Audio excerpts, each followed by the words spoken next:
ఏది ఏమైనా కూడా మీరు తల్లికి వందనం చొప్పున 11,000 కోట్లు ఇవ్వాలి గత సంవత్సరం. ఈ సంవత్సరం 11,000 కోట్లు, ఓవరాల్గా 22,000 కోట్లు మీరు అమ్మ అంటే కోర్స్ మీరు మార్చుకున్న తల్లికి వందనానికి తల్లుల అకౌంట్లో వేయాల్సినటువంటి బాధ్యత. సో నేనేం చెప్తున్నాను అంటే 11 11 11 అన్నటువంటి మీరే ఇప్పుడు తల్లులకి 11,000 కోట్లు ఇవ్వాలి.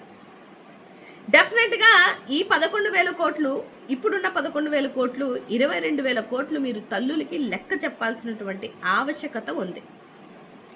మీరే అన్నారు కదా, బటన్ నొక్కలేకపోతున్నారా, ముసలమ్మలకి వేయలేకపోతున్నారా, మీరు 11కు దిగజారిపోయారు అని అనేసి ఎన్నో మాట్లాడినటువంటి మీరు ఇవాళ ఆ బటన్ నొక్కలేక పాపం తల్లుల కడుపులు కొడుతున్నారు అని అంటే ఒకసారి ఆలోచించాలి.